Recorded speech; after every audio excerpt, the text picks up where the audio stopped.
দর্শক শুভেচ্ছা। একুশে টেলিভিশনের নিয়মিত আয়োজন জনতার কথা অনুষ্ঠানে আপনাদের স্বাগত জানাচ্ছি আমি আসিফ সুমিত। একুশে টেলিভিশনের এই অনুষ্ঠানে আমরা সমসাময়িক ইস্যুতে তুলে ধরব সাধারণ মানুষের মতামত। আমাদের প্রত্যাশা দেশে শক্তিশালী গণতন্ত্র, আমরা চাই সরকারকে সহায়তা করতে। দর্শক, সম্প্রতি আবারও রাজধানীতে একজন রাজনৈতিক কর্মীকে টার্গেট কিলিংয়ের ঘটনা ঘটেছে। এর আগে শরীফ ওসমান হাদি টার্গেট কিলিংয়ের শিকার হয়েছেন। মূলত এই টার্গেট কিলিং বন্ধে আইন শৃঙ্খলা বাহিনীর ভূমিকা নিয়ে আমরা শুনব সাধারণ মানুষের প্রতিক্রিয়া।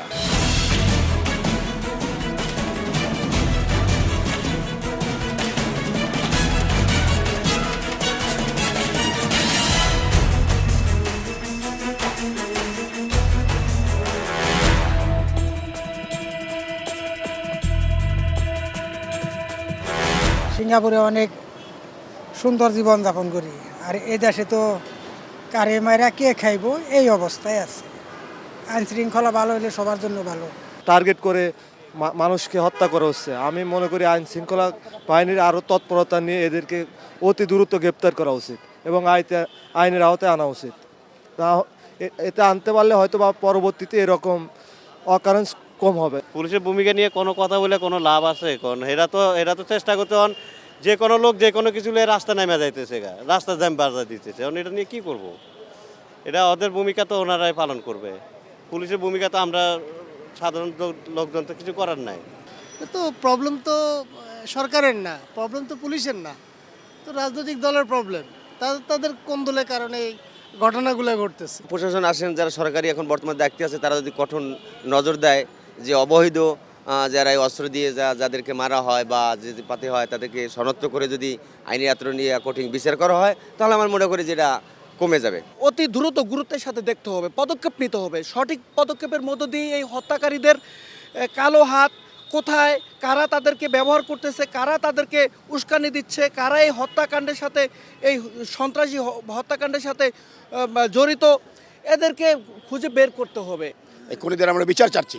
আমরা আইন শৃঙ্খলা রক্ষাকারী বাহিনীর কাছে একটু অনুরোধ রাখতে চাই, ওনারা যদি চায় 24 ঘন্টার মধ্যেই কিন্তু এই অপরাধীদেরকে গ্রেপ্তার করতে পারে। যথেষ্ট প্রুফ আছে, ভিডিও ফুটেজগুলো থাকা সত্ত্বেও ওনারা যেন কেন ঢিলাঢালাভাবে চলতেছে, এখন এর কারণ কি এটা আমরা বুঝতেছি না। আমরা অনেকেই অনেক কথা বলি যে আমরা 24 ঘন্টা আলটিমেটাম দিই, এই সেই। আসলে দেখা যায় এখানে প্রশাসনের ভূমিকা বেশি রাখতে হবে। আজকে প্রশাসনে দেখবেন আপনি অনেক নিশ্চুপ, তারা ইচ্ছা যদি করে, দেখছেন আওয়ামী লীগ সরকার দেখছেন আপনি হাসিনাকে নিয়ে একটু কটূক্তি করছিল, তাকে 24 ঘন্টার মধ্যে সে অ্যারেস্ট করেছিল। তো বাংলাদেশের প্রশাসন ব্যবস্থা কিন্তু অনেক ভালো, আইন আছে, প্রয়োগ নাই। এটা যদি প্রয়োগ করা হয়, এই বর্তমান উপদেষ্টা সরকার যে আছে, তারা যদি চেষ্টা করে যে আমি এই খুনিদের ধরবো, তাদের আইনের আওতায় আনবো, ইচ্ছে করলে সে পারে। এইভাবে দেশ চললে তো হবে না। প্রশাসকের ভিতরে এখনো স্বৈরাচারের দোষকরা টিকে আছে, যার কারণে এখনো প্রশাসক কোনো রকম কোনো ব্যবস্থা নিচ্ছে না। অন্তর্বর্তীকালীন সরকার উনিও এটার দিকে হয়তো একটু ভালোভাবে যদি গুরুত্ব দেন, তাহলে হয়তো ইনশাল্লাহ আমাদের দেশে শান্তি ফিরে আসবে। সরকার তো চেষ্টা চালিয়ে যাচ্ছে। আমরা এই ধরনের অপরাধ, এই ধরনের কার্যক্রম যেখানেই দেখব, আমরা তাদেরকে প্রতিহত করার জন্য আমরা জনগণ সবাই মিলে তাদেরকে গ্রেপ্তার ধরে আইনের আশ্রয় দেব। দেশে তো বিভিন্ন ধরনের ঘটনা ঘটছে, আইন শৃঙ্খলা বাহিনী যদি কোনো ইচ্ছা করে তাহলে 24 ঘন্টা নিয়ন্ত্রণ করা সম্ভব। অন্ধকারের শক্তি ফাংশন করতেছে, অন্ধকার গুপ্ত রাজনীতি ফাংশন করছে, বুঝছেন?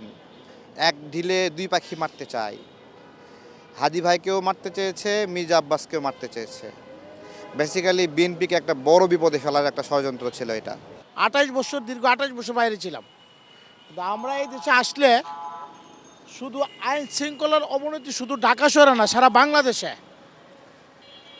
সময়ে সময়ে কি হয়, দেশের যে রাজনৈতিক প্রেক্ষাপট, সেই রাজনৈতিক প্রেক্ষাপটে আইন শৃঙ্খলা বাহিনীও দেয় যে ক্ষমতায় কি আসবে, তাদের সিকিউরিটির জন্য, তাদের নিরাপত্তার জন্য, তাদের সব কিছু পাওয়ার জন্য আমাদের জনগণের দিকে তারা তাকায় না।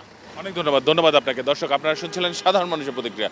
সাধারণ মানুষ কিন্তু তাদের ভাবনাগুলো অসাধারণ, তাদের চিন্তা অনেক সূক্ষ্ম ও গভীর। দর্শক, জনতার কথা দেখতে প্রতি শনি, রবি, মঙ্গল এবং বুধবার চোখ রাখুন একুশে টেলিভিশনে। সঙ্গে থাকবো আমি আসিফ সুমিত।